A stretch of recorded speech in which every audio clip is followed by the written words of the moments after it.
Guess who's back? It's me, but a Labour government. We are living under a new era here in the UK. Labour has won the general election. We now have a Labour government. We have got a new Prime Minister, a new Chancellor, a new Home Sec, a new Foreign Sec. We have got our first ever female Chancellor. I, for one, am absolutely over the moon. I'm also absolutely delighted to see not only so many women in high positions in the cabinet, but so many state-educated women in powerful positions in the cabinet. I mean, Angela Rayner. The purpose of this is not to talk about the cabinet positions. What I thought I would set out for you today is how the new government and its policies, certainly everything that it proposed in its manifesto, how it might affect planning and development. So planning has always been super high on the agenda for this incoming Labour government. They set it out even before the general election was called. It's been a really key priority for Keir Starmer and his government, and they've said for a really long time that planning unlocks the key to economic growth in this country, and we are going to build back economic stability. It's a lot of political buzzwords, but they have promised quite a lot of really, what I think are quite interesting reforms in the planning system. So first of all, they're bringing back the mandatory housing targets, which the Conservative government scrapped. Was it 2 years ago now? Absolute nonsense. Everyone in the industry thought it was ridiculous, apart from those Conservative green belts, tight southeast London bordering council areas. Labour are bringing back those housing targets starting from day dot. They've also ended the de facto ban on onshore wind, which I think is really interesting. And again, it sort of shows their position as not only are they very pro-building, but they're very pro-green energy. Again, I think this all kind of feeds into their Great British Energy Pledge that they've been talking about. I don't fully follow how that's going to work.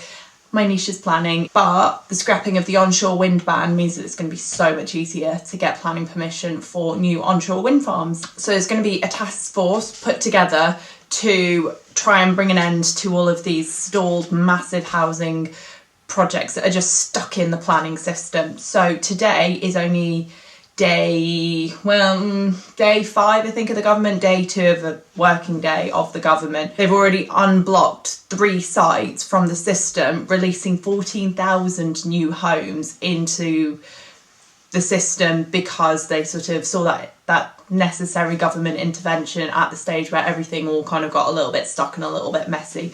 So they are pulling together a task force to ensure that that happens up and down the country on any kind of project where there's that big level of stalling. There's going to be funding for 300 new planning officers. This funding is supposedly coming for an increased rate of stamp duty for foreign buyers buying property in the UK. Either way, they're finding money from somewhere, and they're going to fund 300 new planning officers, which I think is a great idea. We are so short of planning officers, but what you need, as well as just funding the positions for these new planning officers, you need incentives to keep planning officers, because councils are hemorrhaging good planning officers because it's a really difficult environment for them to work in. So there needs to be the incentive to keep good planning officers, as well as the need for training and keeping positions for new planning officers. There's going to be a review in general all over the country of the Greenbelt and the Greenbelt boundaries, and the potential to release brownfield land for development within Greenbelt sites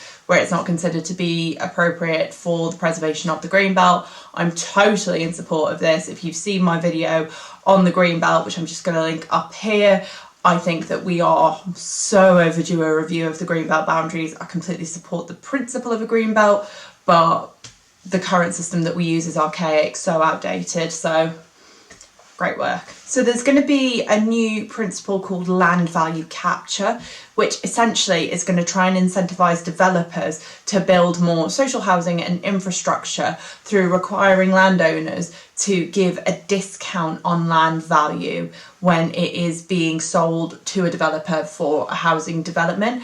I don't know how this is actually going to work in principle, because realistically it's just going to bring down the value of everything, and therefore developers will then have to eat into their profit margins even more to be providing this social housing and infrastructure and everything. But nice idea, really, really nice idea, really like the idea.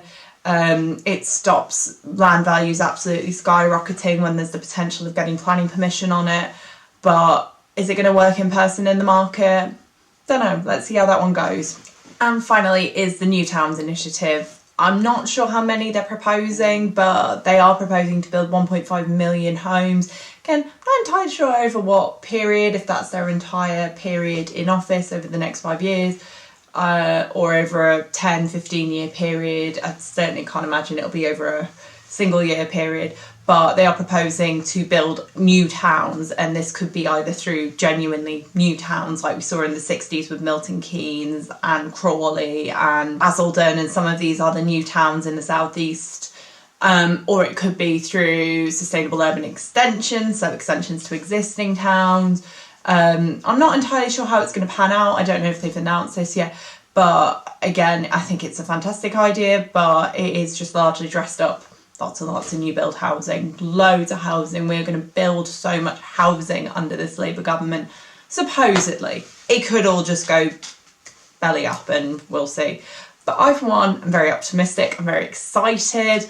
Let's see where this goes, where this takes us. Who knows? Maybe I'll be checking back in with you in a week or two, and we'll be on to the next Prime Minister in the next government, because that's the way things have been going in the UK the last few years. If anyone has any more technical questions on what the new government means and what it all is going to look like, I'll do my best to answer them. Drop me a comment. Follow me over on Instagram or TikTok. Send me a message over there. I respond a lot quicker over there. So feel free to drop me a message anytime.